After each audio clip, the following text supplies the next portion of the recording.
今回は今の子供たちだと存在さえ知らないんじゃないか、と思う懐かしのマイナー効果12選を見ていきたいと思います。そんな効果を持ったカードがあったんだ？そういえばそんな効果あって、よく使ってたなぁ。なんて、面白懐かしく楽しんでいただけたら幸いです。それでは、早速参りましょう。実は昔、特定の文明や種族のみに対してブロッカーを発動できるカードが存在していたのはご存知でしょうか？相手のデッキにその文明や種族が入っていないといけない、という相手依存な能力であったことから、その採用率はとても低く、ほとんど見たことがないという人が多いのではないでしょうか。有名どころでいくと、闇ブロッカーを持つ聖星の精霊アムニスに対して、光ブロッカーを持つジャゴクギリアムが、コロコロコミックのプロモカードとして登場していました。また、非自然ブロッカーのバウンサーイールというカードが、DM5 で登場しており、DM8 で後期サーシャという、ドラゴンブロッカーを持ったクリーチャーが登場して以来、特定の文明種族にのみ有効なブロッカーは登場していません。相手依存な能力であったことから、その採用率はとても低く、さすがに公式も新しいカードを出すのをためらうレベルであったのだと思います。DM10 で登場した能力で、この能力を持ったクリーチャーが、タップ状態で自分のターンを迎えた時に、アンタップステップで起こす代わりに使えるといったものでした。最悪秘宝ゲジラやベノムカプセルなどが割と、試験的に使われていたイメージがあったようなないような、能力の性質上、クリーチャーを召喚して、タップして、やっと次のターンの初めに使えるという、なかなかにテンポの悪い能力だった上に、発動までの間、相手の除去や殴り返しに耐えなければいけないといった難点があり、こちらも今では全く見なくなったカード効果の一つです。DM11 で登場した能力で、自分の場にウェーブストライカーを持つクリーチャーが、他に2体以上いれば使えるようになるといった効果で、割と当時使われていたイメージがあります。特に光文明の星雲の精霊キルスケンや預言者ラメール、といったクリーチャー展開と相性の良いバンプアップ持ち、非文明の演武闘士サピエントアーク、そして闇文明の爆輪男などが採用率高めだったのではないでしょうか。一応 DMEX8 にて、約15年ぶりに GR クリーチャーとして、サピエントアークがリニューアルされて登場しているので、今後もしかしたらまた強化される能力かもしれません。DM7 で登場した、相手のマナゾーンにある文明に応じて、付与されるアンブロッカブル能力です。例えば闇ステルスであれば、相手のマナゾーンに闇文明のカードが置かれていないと使用できない上に、そもそも相手のデッキにブロッカーが採用されていなかったら、存在意義さえ怪しくなる、相手任せな能力です。しかも非ステルスに至っては、そもそも非文明のブロッカーがほとんどいなかったため、さらに能力として輝いたシーンは少ないでしょう。とはいえ、ステルス能力はおまけ程度に考えた上で、元のスペックが割と強い点から、聖天使カイザルバジキューラや、世界樹ユグドラジーガなどが地味に使われていた気がします。こちらはかなりお世話になった人も多いのではないでしょうか。この能力を持ったクリーチャーが相手プレイヤーを攻撃してブロックされなかったら使用できるもので、発動条件も比較的簡単だったことから、色々なデッキに採用されていました。特にビートダウン系のデッキでは肉弾兵ウルテモ、ハンデスには機械人系ガチャックとギガクローズ、そしてスピードアタッカーを全体に付与できる、光神竜ジャガルザーが強力で、頻繁に採用されていた記憶があります。子供心に、相手のターボラッシュ持ちのクリーチャーだけは、絶対にブロックしなきゃという強迫観念に駆られて、多めにブロッカーを採用していた思い出が蘇りました。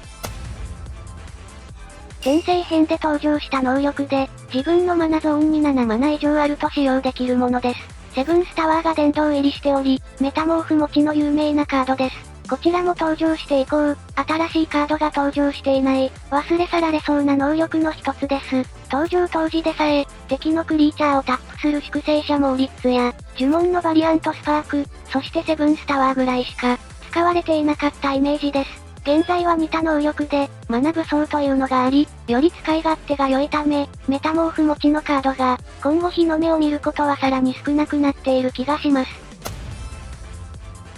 視聴編で登場した能力で、攻撃時にタップすることで、自分の場にいる他のダイナモ種族を持ったクリーチャーに、パワーと能力を譲渡できるといったものです。数体のダイナモ能力を持ったクリーチャーがいれば、すべてのパワーと能力を1体にまとめることが可能で、電脳鉄人戦術を使って一度に最大何枚シールドを割れるかワクワクしながらデッキを組んでいたあの頃が懐かしいです。一度に10枚割れる状態にしたと豪語していた少年。普通に殴った方が良かったのではと今では冷静にアドバイスできます。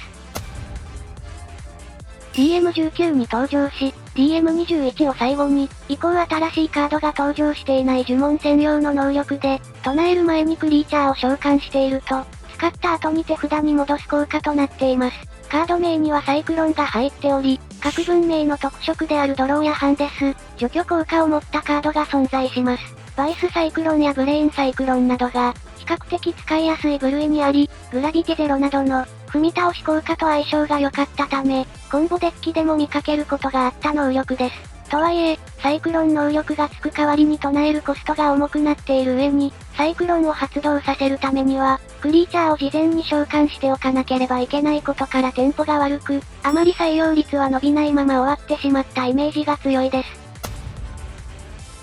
DM21 で登場した能力で、山札の上から3枚めくり、指定した種族の枚数分だけ能力を使えるといったものです。ドラゴンデッキを使っていた人なら、一度は使ったことがあるフレミングジェットドラゴンや、呪文を使い回すことができる新宅の守護者ミントシュバールなどが、結構な頻度で採用されていました。特にフレミングジェットドラゴンには嫌な思い出しかありません。山札をめくるときに手を光らせて、毎回4枚から5枚シールドを割ってくる少年の引きの強さに、嫌気がさして、引退を考えた時期がありました。ちなみに発展した能力では殿堂入りしたエンペラーキリコや、ガチャンコガチロボが似た効果を持っており、環境やデッキの構築次第では、まだまだ十分戦える可能性のある能力だと言えるでしょう。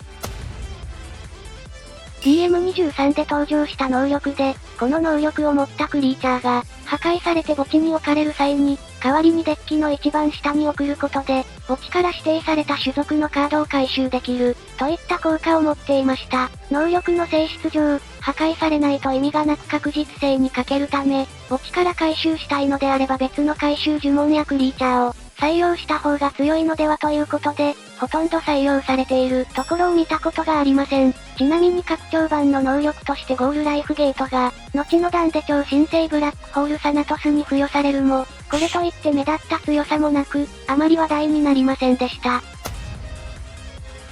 この能力を持ったクリーチャーを召喚した時に、デッキの上を1枚表向きにし、多色カードであれば手札に加えることができるといったものでした。登場当時はまだ多色で汎用性の高いカードが、そこまで多くなく、採用しすぎるとマナチャージのテンポが遅くなってしまうことから、バランスが難しかったので、この能力をフルに活用しようとしたデッキはあまり見受けられませんでした。ガイアのコーガジクプスやガイアのジュエンアルゴスなど、この能力を持つクリーチャーはそれ以外が同じ能力のクリーチャーに比べて、パワーが低く設定されているのも地味にハンデとなっています。むしろ多色で強いカードが多い現環境の方が、昔よりも活躍の場が増えたのではないかと思える珍しい能力です。